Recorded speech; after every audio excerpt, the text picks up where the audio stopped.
안녕하세요. 얼마 전 제가 아이와 저녁을 먹고 산책을 하면서 이야기를 나누고 있는데 문해력이라는 어떤 이야기를 하다가 문해력이라는 말이 갑자기 나오게 되었어요. 딸이 묻더라고요. 엄마, 문해력이 뭐야? 문장을 이해하는 능력이야 라고 제가 대답을 해줬어요. 그랬더니 딸이 좀 이해는 하더라고요. 근데 그 대화가 끝나고 나서 제가 오히려 궁금해졌어요. 제가 학생 때는 문해력이라는 말보다는 독해력 이런 말을 많이 썼는데 요즘은 문해력이라는 말을 많이 쓰잖아요. 문해력과 독해 차이점이 뭐지? 아이들한테는 뭐가 더 중요하다고 해줘야 되지? 차이점을 물어보면 나는 뭐라고 대답을 해줘야 되지?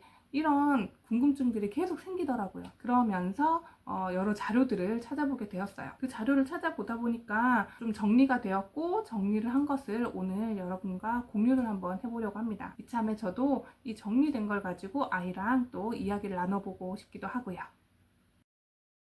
표준 국어 대사전에 의하면 문해력은 글을 읽고 이해하는 능력이라고 뜻하고, 예시로 정보 문해력 증진 이렇게 쓰인다고 해요. 그리고 독해력은 글을 읽어서 뜻을 이해하는 능력을 뜻하고, 예시로 독해력 시험 이렇게 되어 있어요. 그리고 두 단어는 서로 유의어라고 되어 있죠. 사실 한자로 풀이해도 문해력은 문장 문해다. 해가 풀다, 깨닫다, 설명하다, 풀이하다 해. 그리고 력은 힘력. 이렇게 해서 문장을 풀고 설명하고 깨닫는 힘. 그리고 독해력은 읽을 독해, 해는 풀다, 깨닫다, 설명하다, 풀이하다의 해. 그리고 힘력, 이렇게 해서 읽고 풀고 설명하고 깨닫는 힘 이라고 이렇게 정의를 내릴 수가 있어요. 국립국어원에서 문해력과 독해력의 차이점에 대해 누가 질문을 올렸는데, 그 내용을 살펴보면 사전의 뜻풀이에 독해력과 문해력의 차이가 명확하게 드러나 있지 않아 그 차이를 정확하게 말씀드리기 어려우나, 언어 현실에서는 독해력이 글을 읽고 그 뜻을 이해하는 능력이라면 문해력은 글을 읽고 이해하여 자기 방식으로 표현할 수 있는 능력까지를 포괄하는 개념으로 쓰이는 듯합니다.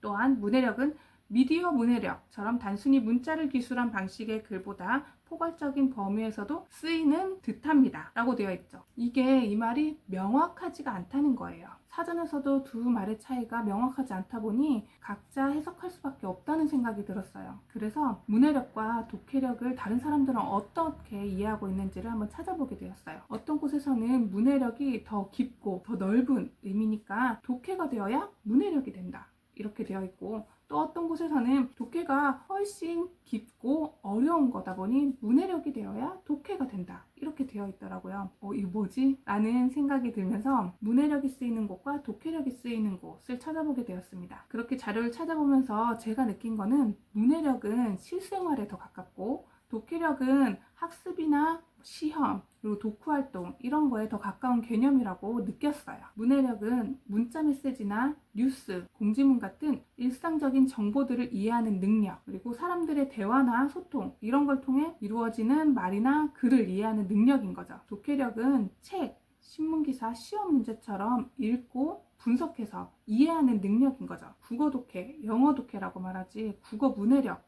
영어 문해력이라고 말하진 않으니까요. 문해력과 독해력은 거의 같은 뜻을 갖고 있지만 서로를 대체해서 쓰진 않는 것 같아요.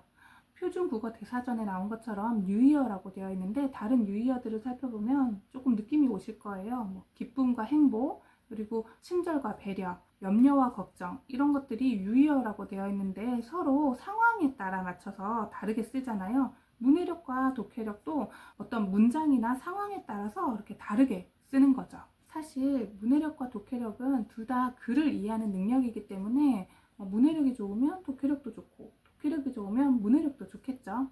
그런데 요즘에 문해력이 더 중요해진 이유가 무엇일까요?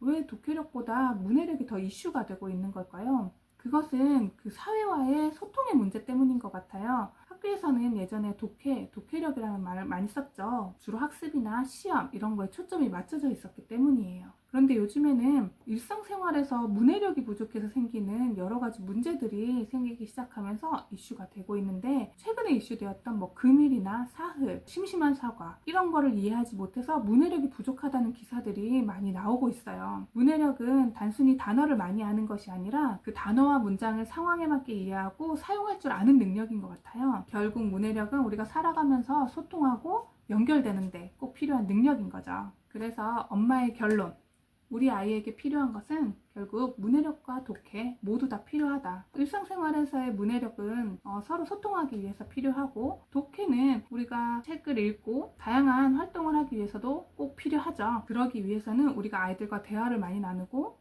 책도 같이 읽고 신문도 같이 보면서 그 안에 있는 단어나 문장, 그 상황에 맞는 어떻게 표현을 하는지를 이야기를 같이 나누다 보면 자연스럽게 문해력과 독해는 키워질 것이다 라는 결론을 내리게 되었어요. 딸아이와 대화를 나누다 보니 그런 사소한 질문들이 저를 공부하게 하고 저의 생각을 정리하게 하고 그리고 저를 성장시키는 것 같아요. 이 영상을 보고 여러분도 문해력과 독해력의 차이점을 조금이라도 이해하셨으면 좋겠고요. 오늘도 아이들과 즐거운 대화를 나누면서 문해력과 독해력 키우는 즐거운 하루를 보내셨으면 좋겠습니다. 영상 시청해주셔서 감사합니다.